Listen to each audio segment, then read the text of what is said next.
So what is power factor? Power factor measures the efficiency of AC power, and it is not really needed for DC power calculations because for DC, the power factor always equals 1. The power factor is caused by capacitive or inductive AC loads, and it ranges from 0 to 0.99 or 0 to 99.9% for AC capacitive or inductive loads. It's important to mention that for these types of loads, you can never have a perfect power factor. And it is referred to as PF, or cosine of an angle.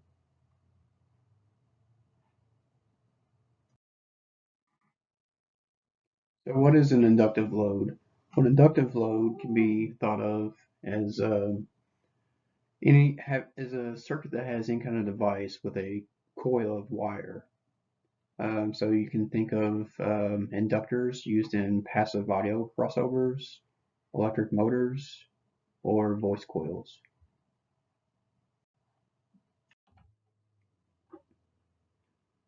So there are three different types of AC power. You have apparent power, and it's basically the total amount of power that is produced or consumed. And the unit for this is VA. You also have real or active power, which is what you're used to. It is the total amount of usable power, and it is measured in watts. And then you also have reactive power, and reactive power is non-usable power. It actually gets stored, and the unit for this is VAR, which most people call VARs, volts, amps, reactive.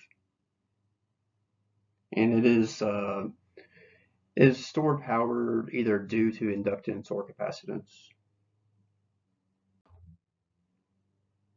So what does the power factor do? Well, what the power factor does is, due to inductive or capacitive loads, it causes the peaks of the waveforms to misalign. So as you can see in the bottom left, we have a resistive circuit where the voltage and the current peaks are perfectly aligned, and this allows the most amount of power to be generated. In the middle figure, you can see for an inductive circuit how there is that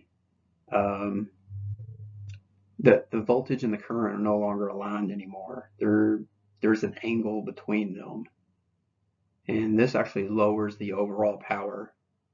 And in the bottom right, it's basically the same thing for a capacitive circuit. The peaks of the waveforms are no longer aligned, but as you can see, the order of the voltage and the current is actually flipped between the inductive and the capacitive circuits.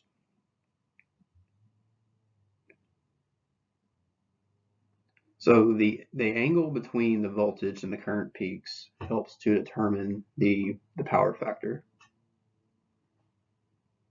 And the power factor, probably the easiest way to figure out the power factor is just to divide P over S, which is the real power over the apparent power.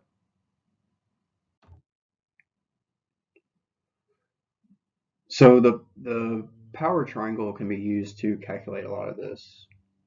The power triangle is made up of the apparent power, the real active power, the reactive power, and the angle between them. And as you can see, normally whenever calculating power, people think of just using P equals VI, which is true for DC power. But for AC circuits that are capacitive or inductive, you have to use volts times amps times the angle, or volts times amps times the power factor.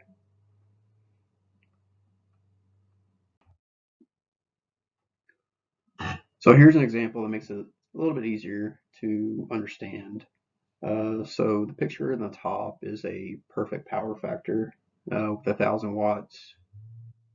The angle is 0, so the current and the voltage are perfectly aligned. The picture in the bottom is more likely of a real world scenario for a power factor, maybe for like a speaker or something like that. So here we have a power factor of 0.8 or 80%, which causes the angle between the voltage and the current to be 36.87 degrees. So instead of getting our true 1000 watts, now we're only getting 800 watts to our subwoofer. But if we have an amp that is perfectly efficient, saying the amp is pulling 1000 watts, our subwoofer would only be getting 800 watts. So we're basically just losing 200 watts of power that's being stored, basically. And this is all due to reactance.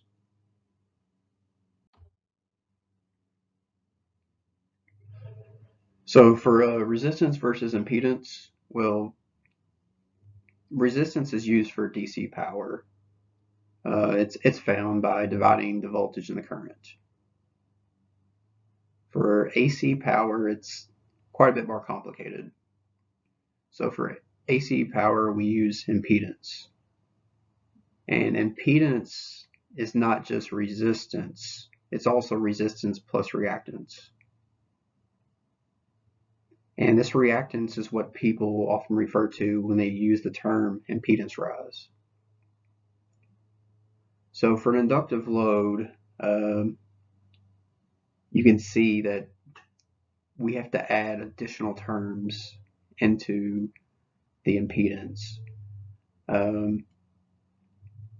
The reactance is a product of frequency and inductance also. So this is what can really cause the impedance to rise up a lot.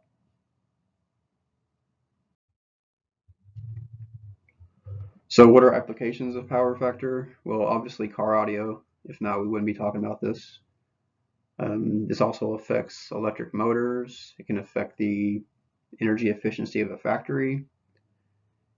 And a lot of large companies are actually very interested in power factor. And the reason why this is because energy companies, whenever they sell power to a large corporation, they actually sell apparent power to the corporation. So it's in the best interest of many large factories to try to improve the power factor of their facility as much as possible so they can lower their energy bill. I've talked with professors before about power factor correction techniques.